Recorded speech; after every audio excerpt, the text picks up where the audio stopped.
வணக்கம். திருச்சி சக்தி சித்த வைத்தியசாலையின் சார்பாக சித்த மருத்துவர் பி. மதிக்குமார். இப்பொழுது சர்க்கரை வியாதியை பற்றி பார்ப்போம். அளவுக்கு மீறினால் அமிர்தமும் நஞ்சு என்று ஒரு பழமொழி உண்டு. அதுபோல அளவுக்கு மீறிய சர்க்கரையை அதிகமாக உபயோகப்படுத்தினால் இந்த மாதிரி சர்க்கரை வியாதி வருவது உண்டு. சர்க்கரையை சாப்பிடுவதால் மட்டும் சர்க்கரை வியாதி வருவதில்லை. இது பரம்பரையாக உள்ளவர்களுக்கு கூட இந்த சர்க்கரை வியாதி வருகிறது. உடல் உழைப்பு, அதிகமான சிந்தனைகள், கவலை, மனசோர்வு இப்படிப்பட்ட உள்ளவங்களுக்கெல்லாம் இப்போ சர்க்கரை வியாதி வந்துட்டுருக்கு. இது அதிகமாக என்ன பண்ணும், பசி எடுக்கிறோம், ஒவ்வொருத்துக்கும் மந்தமாக இருக்கும். ஒவ்வொரு வகை வாதம், பித்தம், கபம் இந்த 3 வகையில் உள்ளது சர்க்கரை வியாதி அதிகம். சர்க்கரை வியாதியை பிரித்து பார்த்தோம்னா 21 வகையில் பிரிக்கலாம். அந்த 21 வகையில் பார்த்தா கபத்தால் தான் அதிகம், பித்தத்தால், வாதத்தால் இந்த 3 வகையில் தான் இந்த சர்க்கரை வியாதி வருது. அந்த 3 வியாதியில் பார்த்தா கபத்தால் வர்றது சளி, ஆஸ்துமா, அலர்ஜி உள்ளவங்களுக்கு இந்த சர்க்கரை வியாதி இருக்கவங்களுக்கு வரும். இல்லை அந்த ஆஸ்துமா அலர்ஜி இல்லாதவங்களுக்கு சர்க்கரை வியாதி வரும். இது கபத்தால் வருது. வாதத்தால் வர்றது பார்த்தா மூட்டு வலி இருக்கும், கைகால் வலி இருக்கும், ஒரு சைடாக மதன் இருக்கும், வலி தாங்க முடியாது. இந்த மாதிரி வாதத்தால் வரும். பித்தத்தால் வரவங்களுக்கு என்ன பண்ணுதுன்னா, ஏன் அதிகமாக வருதுன்னா கோபம் அதிகமாக வரும். கோபம்னு உங்கள் சின்ன கோபம்லாம் கிடையாது. எதுக்கெடுத்தாலும் கோபம், தொட்டாக கோபம், பட்டா கோபம். இந்த மாதிரி உள்ளவங்களுக்கு பித்தத்தால் வருது. இந்த பித்தத்தால் வர்றது ரொம்ப அதிகமாக வரும். ஒவ்வொருத்தவங்களுக்கு என்னென்னா காயம் பட்டால் ஆறவே ஆறாது, ஆண்குறியில் புண்ணு வரும். இந்த மாதிரி பித்த நோய்களில் நிறைய பேர் பார்த்துருக்கேன். மாதிரி அது மாதிரி பித்தத்தால் வரவங்களுக்கு இந்த ஹீட்டு அதிகமாகிடும். உடல் சூடாக ரொம்ப மன உளைச்சல் அதிகமாகிடும்.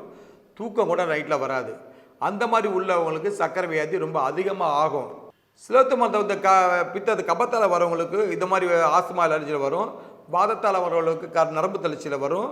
பித்தத்தால் வரவங்களுக்கு உடல் சூட்டினால் அதிகமாக கோபம்லாம் வரும். இந்த 3 வகையால் தான் சர்க்கரை வியாதியை பிரித்து வச்சுருக்காங்க அந்த காலத்திலேயே.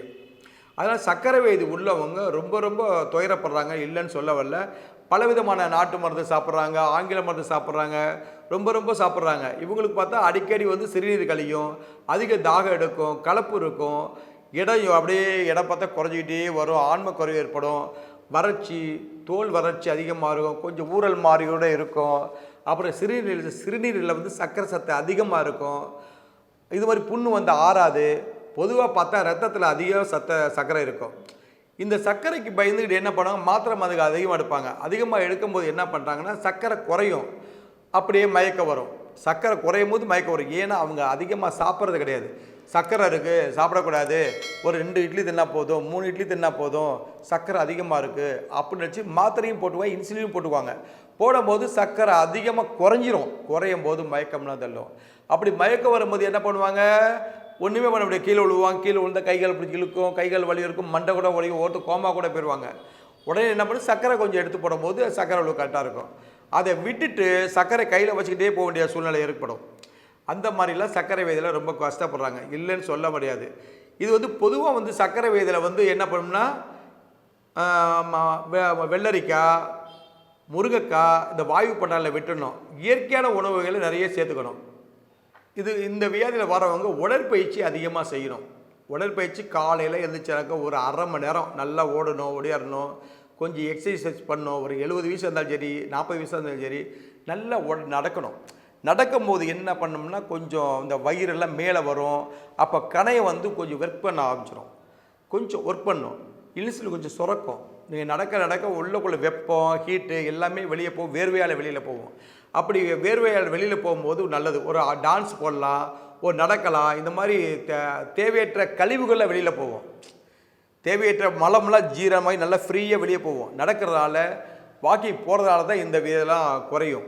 அதனால் முடிஞ்ச வரைக்கும் உடற்பயிற்சி நிறைய மாற்றிக்கிட்டிங்கன்னா ரொம்ப நல்லது. சாப்பிட்ற பொருள் பார்த்திங்கனாக்கா வெண்டைக்காய், வெள்ளரி, முட்டைக்கோசு, அப்புறம் புடலங்காய், சொரக்காய், கொத்தமல்லி, வெங்காயம் இந்த மாதிரி வகையெல்லாம் நிறையா சாப்பிட்லாம். நூக்கள் நிறையா சாப்பிட்லாம், முள்ளங்கி சாப்பிட்லாம், வாழைத்தண்டு, வெண்பூசணி சாப்பிட்லாம், பெரிக்காய் சாப்பிட்லாம், இளநீர் நல்லா குடிக்கலாம்.